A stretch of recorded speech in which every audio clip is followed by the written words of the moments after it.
Halo Sobat Dunia Seribu Besar, semoga Sobat selalu diberi kesehatan, panjang umur, dan rizki yang melimpah, amin. Sebelum masuk ke alur ceritanya, jangan lupa dukung channel ini ya dengan klik subscribe, like, komen, dan share, terima kasih.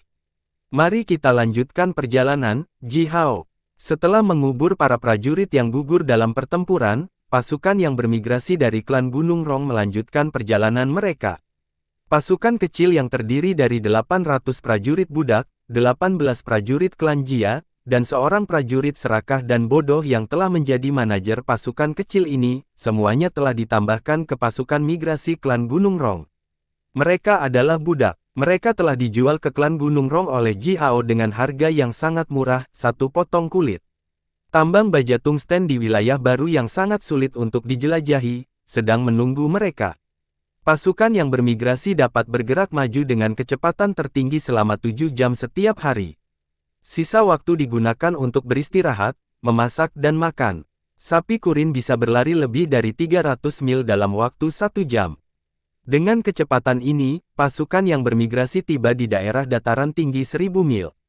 Terus bergerak maju di daerah dataran tinggi yang bergelombang, sebuah pegunungan yang tertutup hutan yang tumbuh subur, terletak tepat di depan pasukan. Secara teknis, pegunungan ini juga milik daerah Gunung Rong, tetapi padang rumput yang diubah dari rekahan kecil telah membelah kedua bagian Gunung Rong ini.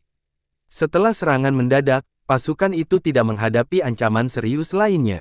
Ji Hao telah menembus ke tingkat penyihir senior, oleh karena itu, efisiensi bertarung tim penjaga pasukan yang bermigrasi telah meningkat pesat.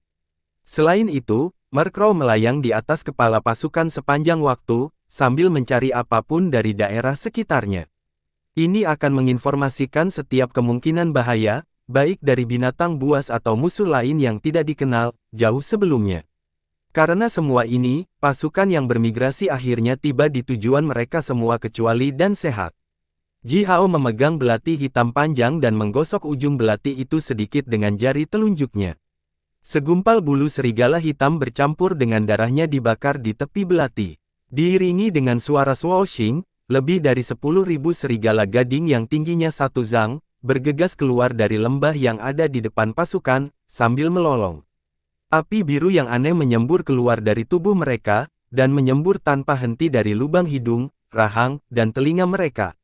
Beberapa serigala yang lebih lemah segera dibakar sampai mati, tetapi yang lebih kuat selamat, bergegas dengan gila-gilaan di sekitar lembah dan membakar semak-semak dan rumput yang sedikit layu di lembah. Kutukan mematikan api dingin. Ini adalah salah satu kutukan sihir tingkat dasar dari klan Gagak Emas, dan sangat efektif melawan kelompok hewan, yang terdiri dari sejumlah besar individu tetapi di mana setiap individu memiliki kekuatan rendah.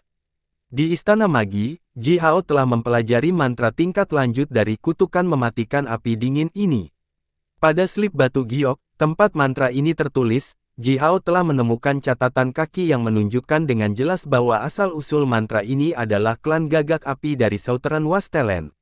Dikatakan juga bahwa jika ada yang tertarik untuk menggali lebih dalam mantra ini, mereka bebas mengunjungi Gunung Hitam Emas di Wastelen Selatan untuk menemukan lebih banyak perubahan dari mantra ini. Mempelajari mantra tingkat lanjut yang berasal dari klannya sendiri membuat Ji Hao mendapatkan pemahaman yang lebih dalam tentang Istana Magi. Tapi, Tuan Crow, yang ini sebenarnya jauh lebih berguna daripada yang diajarkan kakek Ji Kui padaku. Ji Hao menatap serigala yang menyala-nyala yang bergegas di sekitar lembah dengan mata menyipit, menyeringai dan berkata, kutukan mematikan api dingin, lama kami membuat marah binatang buas dan membuat mereka mempertaruhkan nyawa mereka untuk membuat mereka bertarung gila untuk kami. Tapi, mantra tingkat lanjut ini telah ditingkatkan dengan beberapa mantra serangan jiwa, yang membuat hewan-hewan ini gila. Inilah sebabnya mengapa tidak ada serigala ini yang mencoba menyakiti kita. Mark Crow mengeluarkan suara berteriak, menyandarkan kepalanya ke samping dan menatap serius pada serigala-serigala itu, yang lambat laun sekarang menjadi lebih tenang dan telah terbakar menjadi abu dalam api. Ketika kita memiliki kesempatan, kita harus mengirim semua mantra yang dapat digunakan oleh klan-klan Gagak Emas kita, kembali ke rumah kita. Ji Hao menghitung dengan hati-hati dan melanjutkan, setidaknya, mantra ini dapat meningkatkan efektivitas pertempuran Magus Pries kita sebesar 50%. Kesepakatan yang luar biasa. Suara cambuk keras datang dari belakang Ji Hao. Para prajurit klan Gunung Rong sedang mengendarai para budak yang membawa semua jenis alat dan sedang berjalan di lembah panas yang mengepul. Mereka menggali tanah, mengubur abu tanaman dan tulang serigala di tanah, setelah itu mereka membersihkan tanaman dan semak-semak yang tersisa yang selamat dari api. Semakin banyak klan dari klan Gunung Rong bergabung dengan tim yang membersihkan lembah. Lembah ini, yang panjangnya puluhan mil dan lebar sekitar 3 mil, akan menjadi daerah pemukiman baru mereka. 1000 prajurit berotot sudah mulai menenggak dan mengangkat batu, bersiap untuk membangun tembok selebar 50 zang di satu-satunya pintu masuk lembah untuk melindungi seluruh lembah di belakangnya. Bagaimanapun, ini adalah sebidang tanah yang benar-benar primitif yang tidak dieksploitasi. Pada hari pertama, Ji Hao telah memusnahkan sekelompok serigala gading, tetapi pada malam hari, 8 jenis binatang buas yang berbeda diam-diam mengikuti aroma berdarah dan mendekati lembah, mencoba melancarkan serangan mendadak terhadap klan Gunung Rong di lembah. Elder Iron Yan, yang bertanggung jawab atas pasukan imigrasi ini, secara tidak sengaja menjadi yang terluka pertama di antara seluruh pasukan. Sebagai penyihir senior, dia dengan malu digigit jari kakinya oleh kucing ekor 3 yang sangat beracun yang tersembunyi di bawah daun yang berguguran. Meski bukan masalah besar, kecelakaan ini membuat semua orang menjadi lebih waspada. Dengan bekerja sama dan setelah menghabiskan cukup banyak usaha, Ji Hao dan rekan satu timnya akhirnya bisa membunuh sebagian besar binatang buas dan mengusir yang tersisa keluar dari lembah. Bangkai binatang buas yang mati telah ditarik ke lembah, berkat itu para anggota klan tidak perlu khawatir tentang makanan setidaknya selama sebulan. Namun, bangkai ini juga menarik lebih banyak predator. Meskipun Merkrow mengambang tepat di atas lembah sambil melepaskan kekuatan inderanya untuk menakut-nakuti hewan liar, hutan yang mengelilingi lembah tidak pernah menjadi sunyi. Setiap hari, kelompok binatang buas baru akan mencoba mendekati lembah, dan tim Ji Hao akan membunuh sejumlah besar dari mereka. Sementara itu, mereka juga akan bertemu dengan makhluk-makhluk misterius yang dibiakkan dan dipelihara oleh alam itu sendiri, seperti manusia batu berukuran berbeda dan makhluk hidup lainnya yang telah menjadi makhluk hidup. Setiap kali mereka bertemu dengan makhluk seperti itu, Ji Hao, yang telah bergaul dengan semua makhluk alam misterius sejak dia masih kecil, akan menjadi kekuatan utama koordinasi pekerjaan. Para tukang batu itu, yang paling baik, paling sederhana, dan paling murah hati, segera menerima orang-orang klan Gunung Rong, dan mulai melihat mereka sebagai tetangga baru yang masuk akal. Ji Hao telah menggunakan metode lamanya yang bagus, menyuap orang-orang batu ini dengan tong minuman keras yang lezat dan menjadikan mereka sekutu klan Gunung Rong. Orang-orang pohon itu juga mudah dihadapi. Setelah Yumu, yang memiliki banyak lemak pertahanan, memblokir serangan yang telah diluncurkan oleh 3 manusia pohon secara bersamaan, dan Men-Men telah menghancurkan manusia pohon yang kejam yang terobsesi dengan pembantaian menjadi berkeping-keping, semua manusia pohon yang tinggal dalam jarak 1000 mil di sekitar lembah diam-diam menerma klan-klan Gunung Rong. Adapun jenis makhluk lain, seperti roh jahat dan hantu, terancam oleh mantra magi yang kuat dan misterius yang dilakukan oleh Ji Hao, Shao Si, dan Tai Si, mereka semua telah membuat perjanjian hidup berdampingan secara damai dengan klan Gunung Rong, satu demi satu. Mulai sekarang, selama klan Gunung Rong tidak memulai serangan terhadap makhluk-makhluk ini, mereka tidak akan pernah melawan klan Gunung Rong. Dengan keterampilan komunikasi dan negosiasi Ji Hao yang lancar, beberapa makhluk roh yang kuat dan berpengaruh, yang telah berkultivasi selama bertahun-tahun, telah pindah ke altar klan Gunung Rong yang baru dibangun dan menjadi roh penjaga desa baru ini. Yang dibutuhkan klan Gunung Rong untuk memberi mereka sebagai imbalannya adalah jumlah darah yang cukup dari jenis manusia atau binatang buas setiap tahun. Setelah sebagian besar bulan berlalu, barisan kabin telah dibangun dengan tertib di lembah, serta ladang ranjau baru. Elder Iron Yan tidak sabar untuk mengumpulkan semua pekerja tambang paling berpengalaman di antara pasukan, menemukan baja tungsten dan secara resmi memulai eksploitasi. 3 hari kemudian, ketika tambang telah digali hingga kedalaman 150 zang, bongkahan besar biji baja tungsten dapat digali. Tepat ketika semua orang dengan gembira dan bersemangat berteriak dan bersorak, lolongan keras dan tiba-tiba datang dari tambang. Diikuti oleh lolongan, serangga hitam seukuran kepala manusia yang tak terhitung jumlahnya terbang bersama dengan suara mendengung. Beberapa prajurit budak, yang bekerja di tambang, tidak punya cukup waktu untuk melarikan diri dan dengan mudah tercabik-cabik oleh serangga gila ini. Setelah merobek prajurit budak, serangga menelan tubuh mereka sepenuhnya, termasuk tulangnya. Sejumlah besar serangga hitam menyembur keluar dari pintu masuk tambang dalam barisan yang tangguh. Semua klan-klan Gunung Rong sangat ketakutan, dan bergegas kembali ke atas tanah. Tambang itu sekarang dipenuhi dengan serangga hitam, yang menyembur keluar seperti air saat air pasang. Shaoxi mencengkeram leher Taixi dan menariknya menjauh dari pintu masuk tambang. Beberapa prajurit budak yang kuat dan berotot dengan mudah dicabik-cabik oleh serangga itu, jadi anak kurus seperti Taixi mungkin akan ditelan seluruhnya oleh serangga. Feng Xing melirik busurnya, menggelengkan kepalanya dan melompat pergi juga. Ada terlalu banyak serangga, tetapi dia hanya bisa membunuh beberapa dengan satu tembakan. Jika dia menggunakan panah pemusnah massal, dia mungkin menghancurkan seluruh tambang. Jika dia hanya menggunakan panah biasa, dia bisa membunuh paling banyak 1000 serangga dengan semua anak panahnya. Yumu mempertimbangkannya sebentar, tetapi kemudian menggelengkan kepalanya juga, buru-buru berbalik dan melarikan diri. Dia sebenarnya cukup bersedia untuk melemparkan sebagian racunnya ke dalam tambang dan dengan mudah membunuh semua serangga itu. Namun, dia pandai menggunakan racun, tetapi tidak pandai mendetoksifikasi. Jika dia meninggalkan tambang yang sangat beracun untuk orang-orang klan Gunung Rong, para klan itu mungkin tidak akan terlalu senang karenanya. Oleh karena itu, dia dengan bijak memilih untuk mundur. Men-men dengan bersemangat membawa sepasang palu raksasanya, bergegas ke tambang sambil tertawa dan sembarangan melambaikan palunya, menghancurkan serangga itu. Dengan setiap gerakan, dia bisa menghancurkan setidaknya 10 serangga sampai mati. Karapas serangga itu padat dan halus. Mereka akan memancarkan percikan api dalam jumlah besar saat bentrok dengan palu. Bentrokan itu sendiri terdengar seperti seseorang sedang memalu balok besi. Namun, setiap kali men-men memukul serangga sedikit lebih keras, seluruh tambang akan bergetar hebat. Penatua Iron Yan ngeri dengan ini. Dia takut tambang itu akan runtuh. Itu sebabnya dia buru-buru berteriak pada men-men, menyuruhnya berhenti. Menurut survei, tempat ini terletak paling dekat dengan lode utama. Jika men-men menghancurkan tambang yang baru dibangun ini, mereka tidak akan dapat membangunnya kembali nanti, karena tanah dan formasi batuan di bawahnya akan terguncang. Men-men berhenti dengan enggan, membuka mulutnya dan memuntahkan seteguk api. Api merah emas keluar dari mulutnya bersama dengan bintik-bintik cahaya emas, keperakan, dan ungu yang tak terhitung jumlahnya, langsung membakar lebih dari 10.000 serangga, yang diisi dalam, ratusan panjang zang dan lebar 7 hingga 8 zang, milikku sampai mati.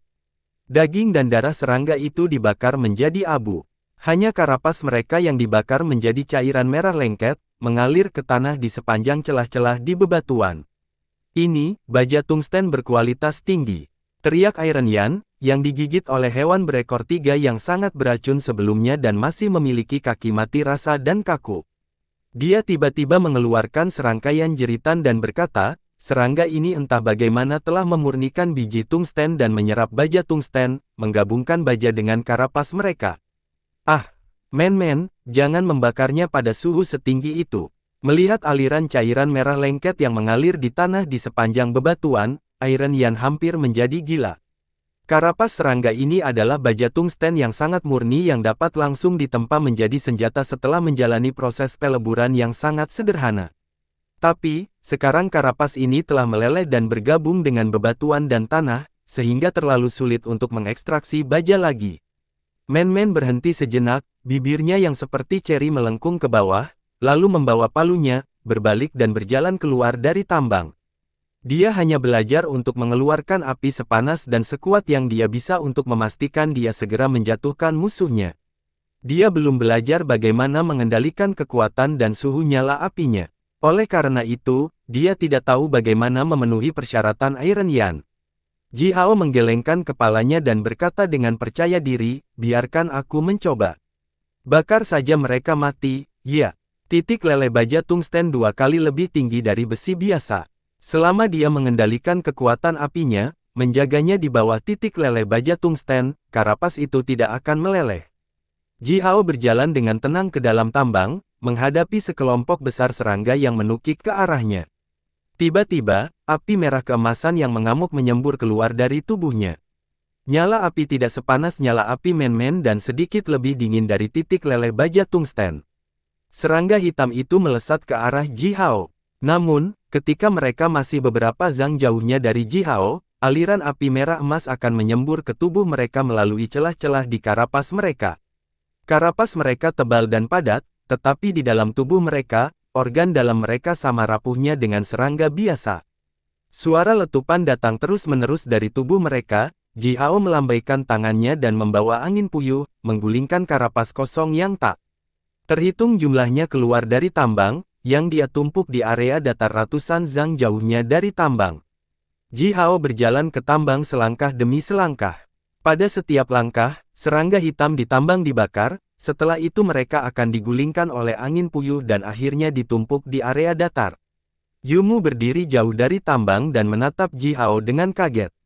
Dia mencoba menghitung dengan jari-jarinya, sambil bergumam, Ji Hao lahir di klan Gagak Emas di Southern Wasteland, yang secara alami mampu mengendalikan kekuatan api. Tapi, dia juga mampu mengendalikan kekuatan angin, air, dan mampu terbang, dan bergerak di bawah tanah. Dia juga memiliki pemahaman yang mendalam tentang obat-obatan beracun serta obat-obatan ajaib. Dia bahkan telah menempa beberapa alat penambangan berkualitas tinggi beberapa hari yang lalu, dan membangun sapi besi untuk membantu orang-orang klan Gunung Rong mengangkut biji. Feng Xing juga sedikit terkejut. Dia menjilat bibirnya sendiri dan bertanya, apakah ada sesuatu yang tidak mampu dia lakukan? Yumu menyeringai lebar, dengan bangga mengangkat kepalanya dan berkata, dia tidak bisa makan sebanyak yang aku bisa, dan dia pasti tidak bisa hamil dan melahirkan bayi. Men-Men membawa palunya dan dengan rasa ingin tahu bergegas, menyodok keras perut gemuk Yumu dengan jarinya dan berteriak, Fatso. Bisakah Anda melahirkan seorang anak? Haha, kamu memiliki perut yang sangat besar. Men-Men telah melihat beberapa wanita menggendong bayi di perut mereka sebesar perutmu. Men-Men kemudian mengangkat wajahnya yang lembut seperti kelopak, menatap kagum ke arah Yumu dengan sepasang mata berbinar dan bertanya, bisakah kamu benar-benar melahirkan bayi? Wajah gemuk Yumu langsung menjadi gelap. Dia dengan serius memandang Men-Men, dan mau tidak mau ingin menjelaskan kepadanya tentang detail yang terlibat dalam membuat bayi. Namun, dia dengan cepat memprediksi konsekuensi mengerikan yang mungkin ditimbulkan, jika dia mengajari Men-Men hal-hal dewasa ini, Zurong tua mungkin akan datang sendiri untuk menemukan dan menghancurkannya. Oleh karena itu, Yumu tersentak dalam-dalam, menutup mulutnya, lalu memberi Men-Men senyum hangat yang tak tertandingi. Selangkah demi selangkah, Ji Hao berjalan lebih dalam di tambang. Segera, dia mencapai tempat di mana beberapa prajurit budak telah terkoyak, yang juga kebetulan merupakan tempat pertama serangga bergegas keluar. Dia melihat beberapa lubang seukuran tangki air terbuka di lode utama, dan aliran serangga tanpa henti terbang keluar dari lubang-lubang itu. Turunlah, aku menemukan sumber serangga ini. Ji Hao melambaikan tangannya dan mengeluarkan puluhan bola api, melesat ke dalam lubang gelap itu. Tepat setelah itu, aliran api besar menyembur keluar dari lubang-lubang itu. Ratusan karapas kosong dari serangga hitam telah diledakkan oleh aliran api, berguling dan menabrak tanah. Men-Men adalah orang pertama yang bergegas kembali ke tambang, dengan yang lain mengikuti tepat di belakangnya.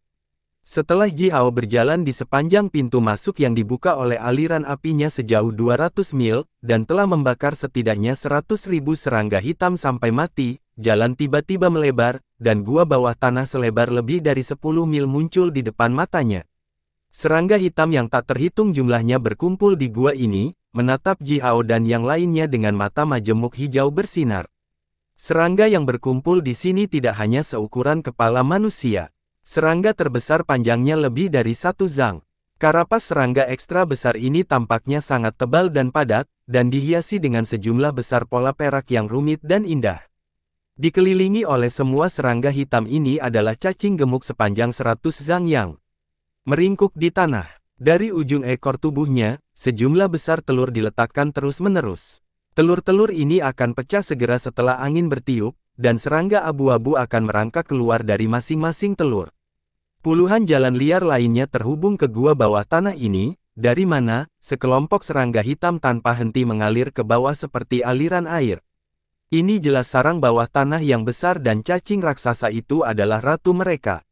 Sangat menyebalkan, Ji Hao mengeluh, sambil merentangkan tangannya dan berdiri di depan orang lain. Seluruh tubuhnya terbakar seperti obor berbentuk manusia. Serangga hitam yang tak terhitung jumlahnya membuka rahang mereka, menunjukkan gigi mereka yang lebat dan tajam, menyemburkan air liur hijau tua, dan bergegas dengan gila-gilaan menuju Ji Hao.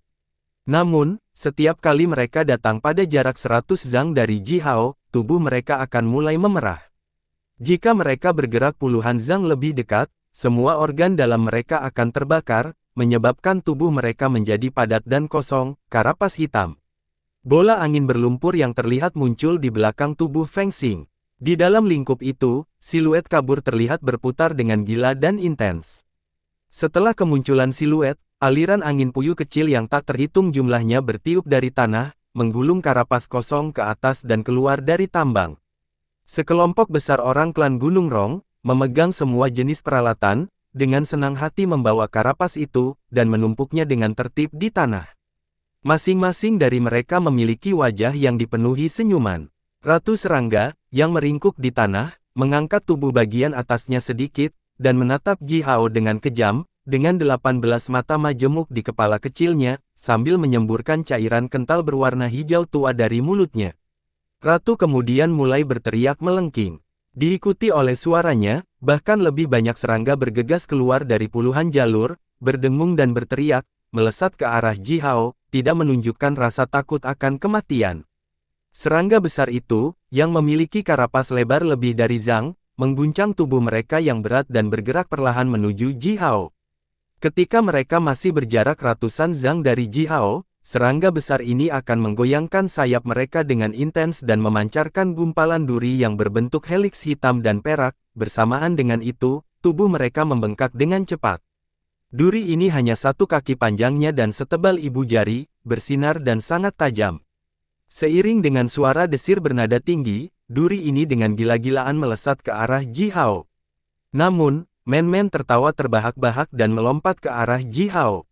Dia mengangkat sepasang palunya dan melindunginya di belakang mereka. Semua duri itu berdentang di palunya lalu jatuh ke tanah. Palu Men-Men ditempa oleh pengrajin ahli dari negara Zurong dengan semua jenis harta karun alam. Oleh karena itu, duri yang tumbuh secara alami dari serangga ini tidak dapat membahayakannya. Penatua Iron Yan buru-buru berjalan sambil dengan hati-hati menghindari aliran api yang disemburkan oleh Ji Hao, lalu meraih duri hitam dan putih. Dia mengeluarkan palu kecil dan memukul duri itu dengan keras beberapa kali, lalu tiba-tiba berteriak kegirangan, tungsten perak. Tambang baja tungsten ini disertai dengan tambang tungsten perak. Ini adalah harta karun, 10 kali lebih berharga dari baja tungsten. Iron Yan dengan bersemangat mengangkat kedua tangannya dan berteriak, kami diberkati oleh leluhur kami yang agung, tambang tungsten perak ini milik klan Gunung Rong kami. Dengan tambang ini, klan Gunung Rong kita pasti akan berkembang. Terima kasih nenek moyang kita yang baik, tambang tungsten perak ini adalah milik kita, milik kita. Ji Hao, melirik Iron Yan, tambang tungsten perak cukup langka dan sulit ditemukan, itulah sebabnya ia dikenal sebagai sejenis tambang berharga. Tungsten perak itu sendiri tidak terlalu istimewa, tetapi setelah melelehkannya dan menggunakannya dengan logam lain untuk membentuk paduan, itu akan sangat meningkatkan kekakuan dan ketajaman paduan semacam itu. Misalnya, jika kita membandingkan 2 pedang tajam yang dibuat oleh satu ahli pandai besi, menggunakan bahan yang sama, kecuali yang satu mengandung sedikit tungsten perak dan yang lainnya tidak, yang satu dengan tungsten perak akan dapat memotong yang lain menjadi 2. Di Southern Wastelen, senjata berkualitas tinggi yang mengandung tungsten perak sangat mahal. Ji Hao ingat dengan jelas saat dia berusia 3 tahun, sebuah karavan perdagangan melewati klan mereka, membeli semua kulit dan tulang binatang yang disimpan yang telah disimpan oleh semua orang Gunung Hitam Emas selama 1,5 tahun penuh, dengan hanya 100 senjata tungsten perak. Hampir 10 juta orang Gold Black Mountain telah bekerja sangat keras selama 1,5 tahun penuh, menyimpan kulit dan tulang itu sedikit demi sedikit sebagai properti mereka, tetapi mereka menukar semua properti itu hanya dengan 100 senjata yang mengandung sedikit tungsten perak. Menghadapi tambang yang begitu berharga, reaksi penatua Iron Yan membuat Ji Hao merasa sangat tidak menyenangkan. Ketika klan Gunung Rong memohon kepada Istana Magi untuk membantu mereka untuk tugas imigrasi dan eksploitasi tambang ini, mereka tidak pernah menyebutkan sepatah kata pun tentang kemungkinan bahwa tambang baja tungsten mungkin disertai dengan tambang tungsten perak. Hanya satu tambang tungsten perak kecil yang berkali-kali lebih berharga daripada ketiga tambang tungsten yang telah mereka deteksi sejauh ini. Tambang tungsten perak, barang yang sangat bagus. Ji Hao menoleh dan menatap Iron Yan, yang wajahnya sekarang dipenuhi dengan kebahagiaan, dan berkata dengan hambar, "Penatua Iron Yan, dalam perjanjian yang dibuat oleh klan Gunung Rong Anda dan Istana Magi, saya tidak berpikir ada tambang tungsten perak yang disebutkan. Apakah saya benar? Anda hanya menunjukkan bahwa daerah ini memiliki 3 tambang tungsten, tetapi tidak pernah mengatakan bahwa daerah ini mungkin juga memiliki 1 atau bahkan lebih tambang tungsten perak."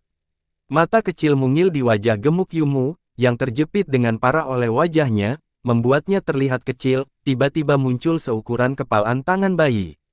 Dia menyingsingkan lengan bajunya dan berteriak keras kegirangan, "Ji Hao benar.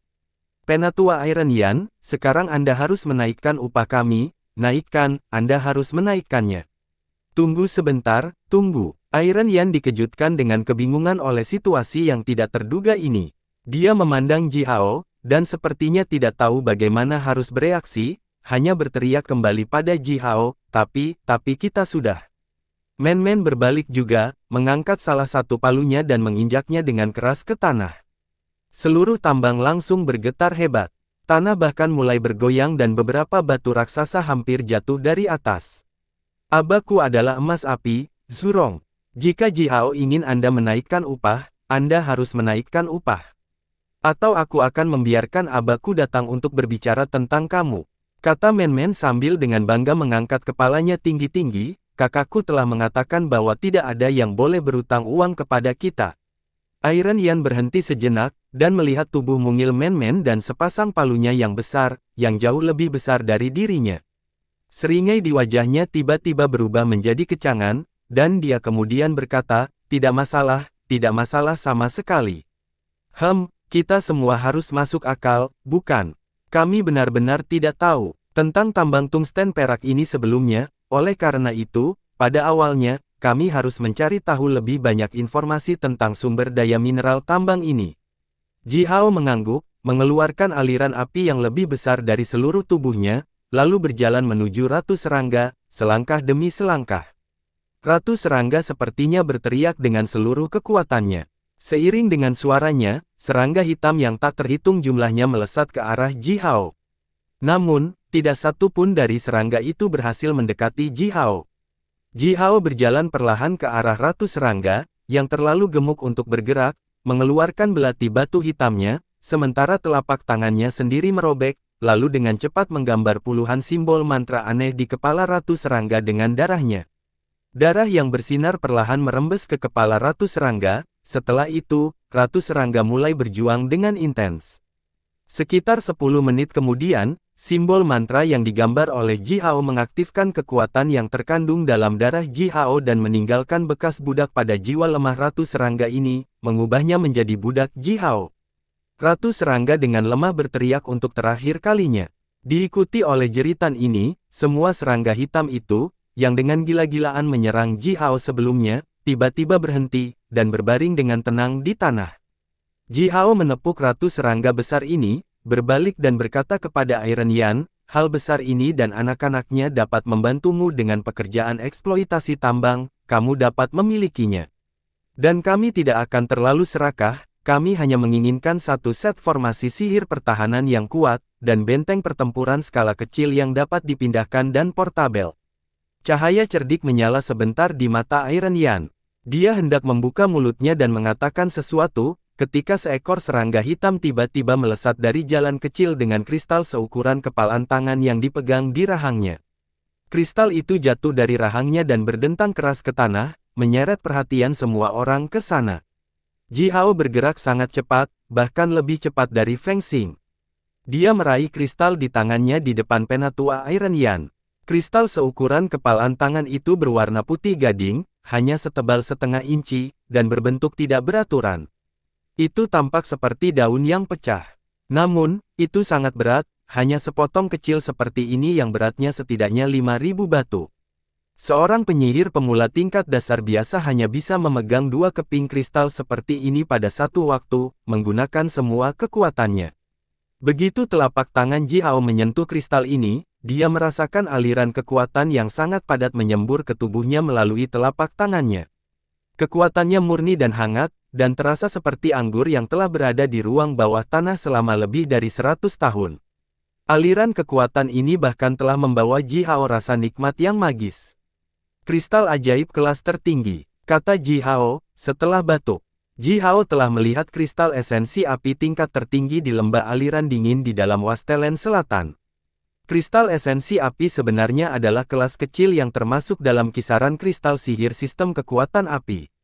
Namun, di antara semua jenis kristal sihir, jenis yang paling berharga, langka dan berguna adalah jenis yang sebenarnya tidak memiliki sifat alami.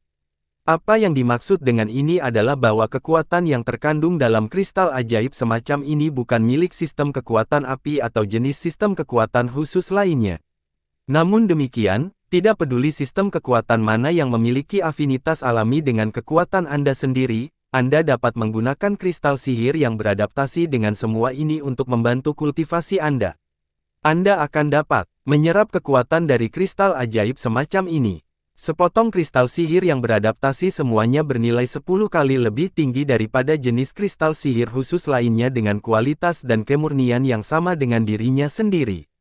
Selain itu, kristal ajaib semacam ini terlalu langka, Anda hampir tidak dapat menemukannya di pasar. Semua klan dan organisasi yang kuat berusaha sekeras mungkin untuk mengumpulkan lebih banyak kristal yang beradaptasi dengan segalanya. Tidak ada satupun klan atau organisasi yang akan dengan mudah membiarkan kristal sihir berharga semacam ini lepas dari tangan mereka.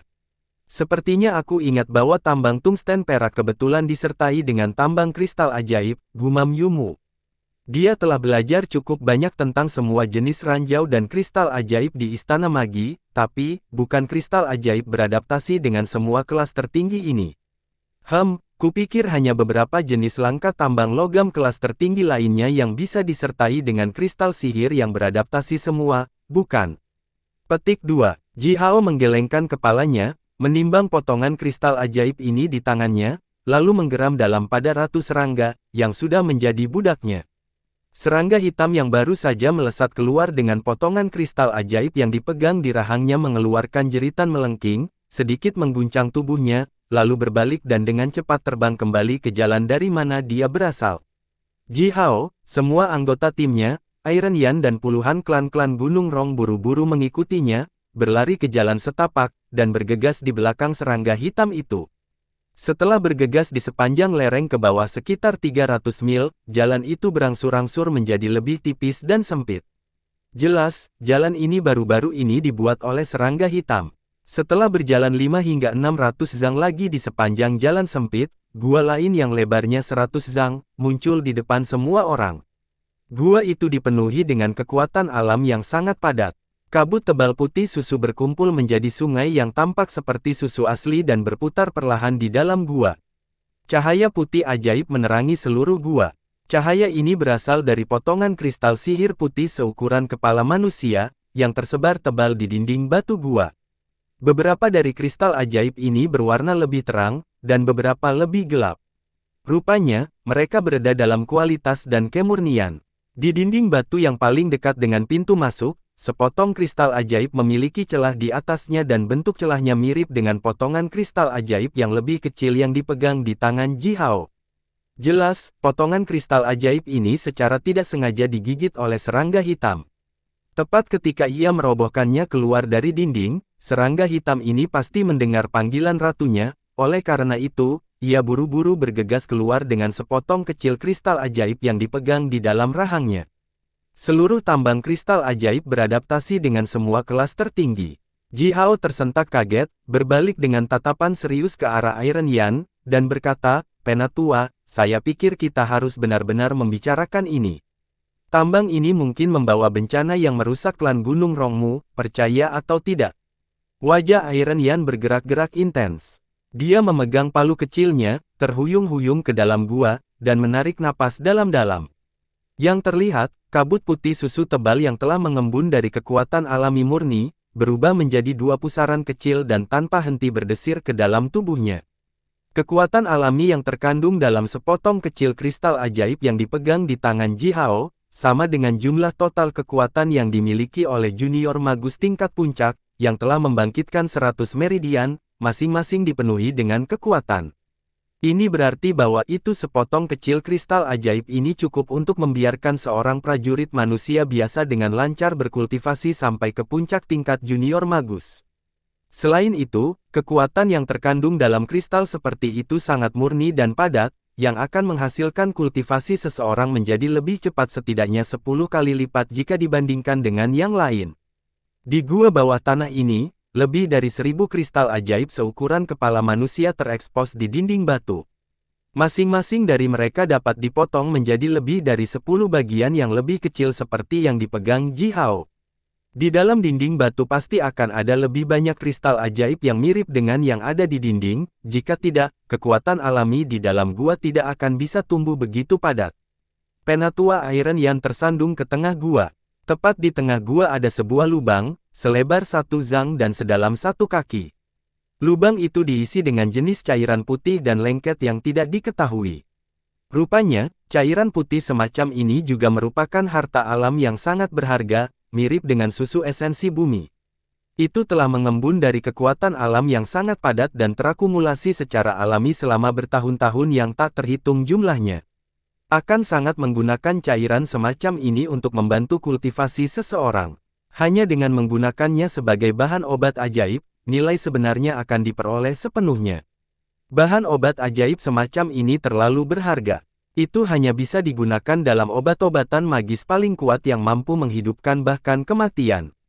Tapi, yang lebih menarik dari cairannya adalah 9 tanaman yang benar-benar bersinar dan tembus pandang yang berada di tengah lubang dangkal ini. Tanaman ini tampak seperti bambu kecil. Mereka hanya setebal 1 jari dan tinggi 1 zang. Setiap tanaman memiliki 9 bagian dan setiap bagian memiliki 3 garis putih, dengan 9 daun putih keperakan, panjang dan ramping menempel pada setiap daun putih. Tanpa tertiup angin, tanaman ini sedikit bergoyang, dan daun-daun putih keperakan itu sedikit berdentang satu sama lain, mengeluarkan suara seperti dentang batu giok, terutama manis dan menyenangkan. Ji Hao sudah menghafal nama semua obat herbal yang sering digunakan, tetapi dia tidak bisa membedakan nama 9 tanaman ajaib ini.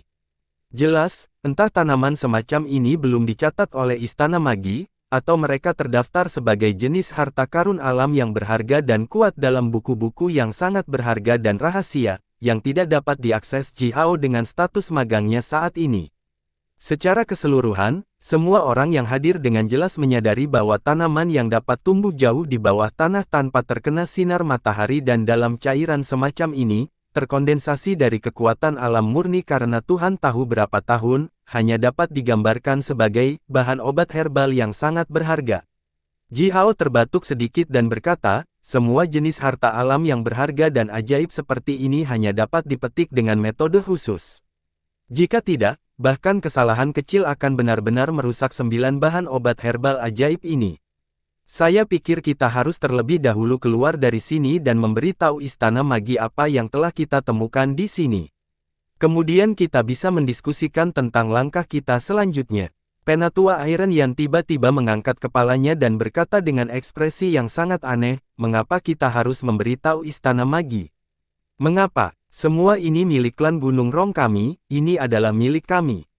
Sebelum dia menyelesaikan pidatonya, aliran cahaya hitam redup muncul di lengan berotot Iron Yan, dari dalamnya, puluhan rantai setebal ibu jari tiba-tiba melesat keluar seperti ular berbisa berkepala banyak.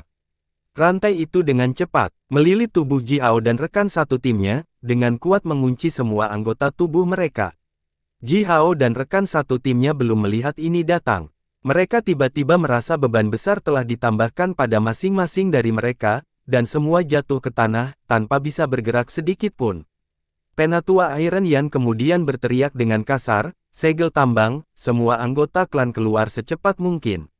Tutup tambang, jangan biarkan siapapun tahu apa yang terjadi di sini. Tidak siapa-siapa, sialan, kutuk Ji Hao dengan marah. Dia benar-benar tidak berpikir bahwa itu Penatua Iron Yan akan benar-benar menyerang mereka.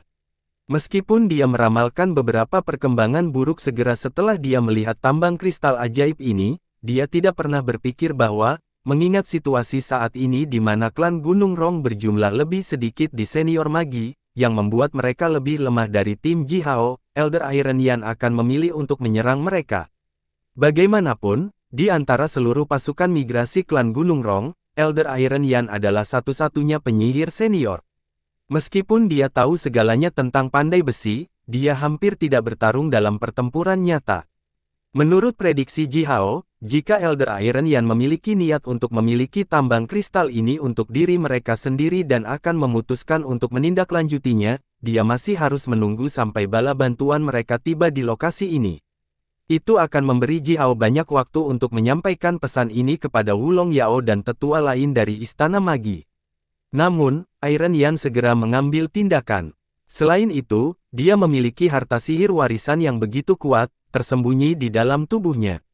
Rantai-rantai itu telah ditempa oleh beberapa jenis logam yang tidak diketahui. Meskipun mereka hanya memiliki ketebalan ibu jari, mereka sangat berat. Simbol mantra hitam yang tak terhitung jumlahnya bersinar di masing-masing rantai, melepaskan kekuatan yang luar biasa. Rantai ini tenggelam jauh ke dalam persendian Ji Hao dan rekan satu timnya, meremas sampai suara retak tulang keluar dari tubuh mereka. Bahkan dengan tubuhnya yang sangat kokoh, Ji Hao bisa merasakan sakit yang luar biasa datang dari tulangnya.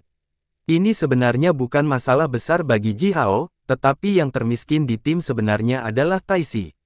Di antara semua anggota tim, Taisi adalah yang terlemah.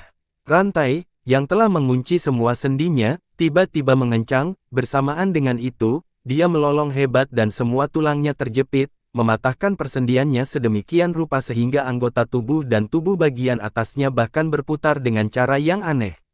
Taisi jatuh ke tanah dengan bunyi gedebuk, putih bola matanya terlihat sementara darah berwarna hitam bercampur berwarna merah tua menyembur keluar dari sudut mulutnya. Orang-orang dari klan Gunung Rong bergegas keluar dengan kecepatan tertinggi mereka. Wajah Penatua Iron Yan telah menjadi biru tua, dan tubuhnya yang kencang dan kaku dengan ceat bergerak mundur. Jelas bahwa dia sangat gugup karena telah menyerang dan mengunci Ji Hao dan rekan satu timnya begitu tiba-tiba. Ketika dia sampai di dekat pintu masuk gua bawah tanah ini, niat membunuh tiba-tiba muncul di wajahnya. Tiba-tiba, lengan kanannya mulai bersinar dan parang yang berat dan tebal muncul seketika di tangannya. Tepi hitam parang berkilauan dengan cahaya merah darah yang besar, yang dengan jelas menunjukkan bahwa ini adalah senjata ganas dan kuat yang telah bermandikan cukup banyak darah. Sambil menatap Penatua Iron Yan, yang menunjukkan niat membunuh seperti itu, Ji Hao mencibir dan berkata, "Bagaimana kamu akan menjelaskannya kepada Istana Magi jika kamu membunuh kami? Kalian semua ditelan oleh binatang menakutkan yang tinggal di sekitar daerah ini untuk menyelamatkan klan kami. Kami sangat menghargai pengorbanan Anda, oleh karena itu, kami, klan Gunung Rong, akan memberikan kompensasi kepada Istana Magi 10 kali lebih banyak dari harga aslinya," kata Iron Yan kasar. Ji Hao meninggikan suaranya dan berteriak kasar juga, "Tidak akan sesederhana itu. Men adalah gadis kecil dari Dewa Api, Zurong. Jika dia mati di sini, klan Gunung Rong Anda pasti akan musnah sepenuhnya. Jadi, Penatua Iron Yan, lepaskan saja kami, dan kami akan berpura-pura tidak terjadi apa-apa." Penatua Iron Yan tersentak dalam-dalam, mengertakkan gigi dan berkata, "Aku sudah mengurungmu, bagaimana kita bisa berpura-pura tidak terjadi apa-apa? Tambang kristal ajaib ini, dengan tambang ini, klan Gunung Rong kita pasti akan meningkat. Kita akan tumbuh ratusan kali lebih kuat daripada kita sekarang, paling lama dalam 100 tahun. Dan kami, sebagai klan cabang yang berimigrasi, akan dapat kembali ke rumah dengan bangga, bahkan." Saat berbicara, Iron Yan menebas parangnya dengan keras ke tanah, menciptakan percikan api dalam jumlah besar, lalu menggeram kami dengan suara serak, "Tidak ada klan-klan Gunung Rong kami yang pernah lupa bahwa kami berasal dari klan Gunung Lai, kami adalah keturunan dari Dewa Api tertinggi. Kami." Serangkaian suara dentang rantai menyela pidatonya. Men, yang juga dikunci erat oleh rantai, perlahan berdiri dengan tubuhnya bergetar hebat. Ji Hao, Yu Mu, Feng Xing, dan Shaoxi semuanya dikunci oleh rantai dan bahkan tidak bisa bergerak sedikit pun. Men-men bagaimanapun, mengertakkan gigi dan berdiri dengan paksa hanya dengan kekuatan fisiknya. Menyeret rantai panjang dan membawa sepasang palunya, Men-men berjalan menuju Iron Yan, selangkah demi selangkah. Orang tua, Men-men mengira kamu adalah pria yang baik, tetapi kamu ternyata orang jahat. Aku akan menyuruh abaku untuk membakar klan Gunung Rongmu. Apa masalah besar menjadi keturunan Dewa Api? Kami berasal dari keluarga Zhurong dari Southern Wasteland. Kami tidak akan pernah takut pada Dewa Api gunung kebohongan Anda yang jelek. Men-men melanjutkan dengan marah. Suara dentang rantai tidak pernah berhenti. Men-men membawa palunya, dengan rantai yang melilit tubuhnya secara mengejutkan, mendekati Elder Iron Yan selangkah demi selangkah. Kekuatan rantai yang mengerikan menekan tubuh kecilnya begitu banyak sehingga setiap langkahnya meninggalkan jejak kaki yang dalam di tanah. Untungnya, tanah gua bawah tanah ini dipelihara oleh kekuatan alam yang padat dan murni dan telah menjadi sangat kokoh. Jika tidak, jika itu adalah jenis tanah biasa, Men-men akan langsung ditekan ke tanah sejak lama. Penatua Iron Yan menatap Men-men. Sejak Men-men dengan mudah menghancurkan meja kerja pandai besi dengan palunya, dia tahu bahwa itu gadis kecil ini memiliki kekuatan seperti monster. Meskipun dia adalah seorang penyihir senior, dia ragu apakah dia akan bisa bertahan melawan palu Men-men. Tertawa pahit, Penatua Iron Yan berbalik dan buru-buru meninggalkan gua sambil berteriak keras pada rekan-rekan klannya. Anggota klan Gunung Rong yang tetap berada di gua bawah tanah dan sedang menunggu Elder Iron Yan, dengan cepat mengeluarkan beberapa jimat ajaib, menempelkannya di tanah dan dinding gua. Tepat setelah jimat itu terjebak, tanah mulai bergetar. Batuan dan tanah mulai bergerak di bawah pengaruh jimat sihir yang kuat itu. Segera, pintu masuk gua bawah tanah telah diblokir dengan kuat. Setelah memblokir pintu masuk, jimat juga mempengaruhi dinding batu. Kadang-kadang, simbol mantra seukuran telapak tangan akan melintas di dinding batu, membawa awan asap yang menyebar dengan cepat keluar dari gua bawah tanah. Ini adalah jimat sihir khusus yang benar-benar diciptakan oleh klan Gunung Rong dan dirancang untuk memperkuat tambang. Jimat ini bisa membuat batuan biasa menjadi lebih padat dari sebelumnya ribuan kali lipat. Sekarang setelah klan-klan Gunung Rong itu mengaktifkan jimat itu di gua bawah tanah, gua itu langsung berubah menjadi sangkar besar dan mengunci Ji Hao dan rekan satu timnya di dalam. Bahkan jika Ji Hao dan rekan satu timnya dapat dengan keras memecahkan lapisan batu yang tebal dan padat dan keluar dari gua ini, orang-orang klan Gunung Rong masih akan mendapatkan waktu yang mereka butuhkan. Belum lagi Ji Hao dan rekan satu timnya sekarang dikunci oleh rantai Elder Iron Yan. Men-men, yang merupakan satu-satunya yang mampu bergerak, hanya bisa melakukannya dengan susah payah dan hanya sedikit. Hampir tidak mungkin baginya untuk membuka jalan yang akan mengarah ke dunia luar sendirian. Ji Hao berbaring di tanah, tak berdaya menyeringai pahit dan berkata, saya tidak berpikir bahwa Penatua Iron Yan benar-benar berani menyerang kami. Itu hanya tambang kristal ajaib. Yumu menghela nafas, menggelengkan kepalanya dan berkata, ini bukan sembarang tambang kristal ajaib biasa, tetapi tambang kristal ajaib yang beradaptasi semua. Siapapun tidak akan mau memberikannya. Jika klan Gunung Rong benar-benar dapat menyimpan tambang kristal ajaib ini untuk diri mereka sendiri, klan mereka pasti akan meningkat. Ji Hao menyeringai dan berkata dengan dingin, aku hanya takut mereka akan benar-benar musnah, bahkan sebelum bangkit. Mengambil napas dalam-dalam, gumpalan asap ungu perlahan naik dari tengah alisnya. Bersamaan dengan itu, tubuh Ji Hao berangsur-angsur berubah menjadi awan kabut. Kemudian berubah menjadi embusan angin. Setelah sekitar 5 menit, Ji Hao dengan mudah menyingkirkan rantai dan muncul kembali tertiup angin. Menendang rantai itu, Ji Hao kemudian melihat sekeliling ke dinding batu. Kita harus keluar secepat mungkin, jika tidak, kita akan berada dalam masalah besar jika bala bantuan klan Gunung Rong tiba. Bersambung.